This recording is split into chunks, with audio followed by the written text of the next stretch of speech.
Hi everyone, it's Galen, design team member with Unity Stamp Company. Today I'm just going to show how I added Copic markers to this card, and it's a little bit of a longer process.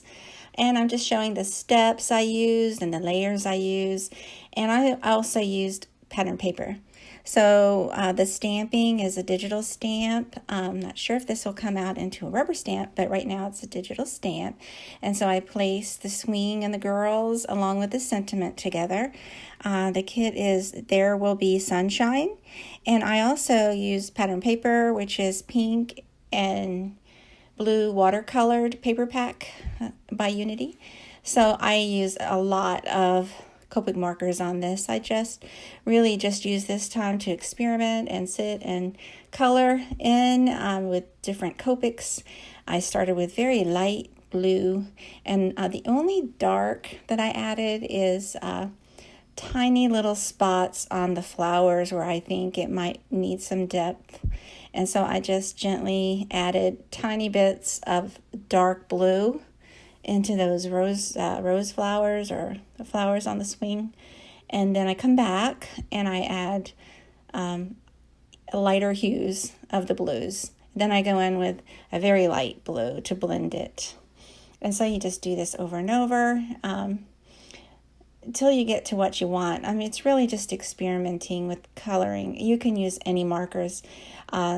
I printed this on a laser printer. I have a Brother laser printer that's just a standard printer, and the ink is a toner ink. So it does work well with my Copic markers, and I'm happy about that. So I wanted to play a little bit more with the toner ink from the printer and the Copic markers.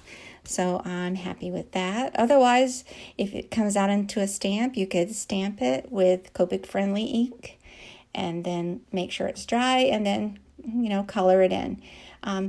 That goes for whatever type of markers or coloring medium that you're using. Just make sure that your ink is compatible with the kind of coloring that you're going to use. I just happen to have lots of blues laying around, and I wanted this to be more of a blue theme. I always like to lay the pattern paper.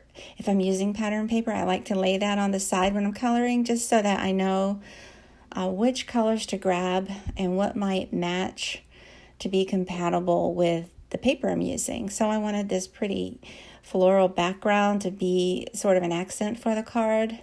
And I'm trying to pick up some blues in there, a little bit of dark and a lot of light. So I'm going for soft Copic coloring, and I thought with the blue, gray would go nice. So one of the dresses is light blue and the other one is more of a gray tone.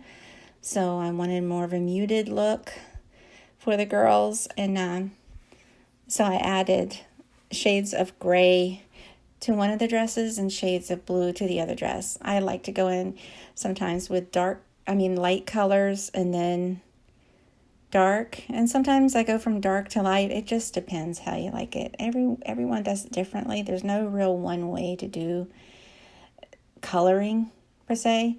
I do like to take my time with it. Not so much all day project, but I'm not a perfection at this at any means, but I enjoy it, and I just experiment. That's all I can say is just experiment. Don't be afraid to try different colors and layers.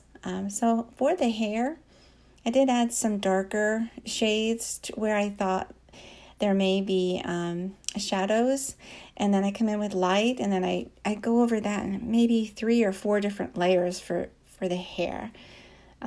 I do that on the left side with more of a dark brown hair, and then over on the right side is started, and that was a little more red than I wanted, so I came in with some darker shades in there to highlight areas and to just add a little bit of a darker shade to the girl on the right, and it all came out the way I liked it. And the next time I would never be able to replicate this exactly with all the layers, but that's the fun thing about art. You can make it how you want, and it's never really the same twice.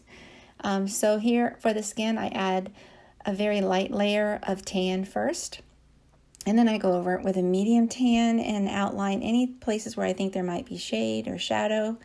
And then I come back in with the lighter shades and blend that all in together. You still see a little bit of a line or a darker area for shadow, but that's okay. At least it's okay for me. So I just finished the card. I added that back panel sort of in a wonky shape there with some twine. And there you go, a really sweet card, a thinking of you card for this time. Thanks so much for watching. Take a moment to subscribe to my channel. Have a great day.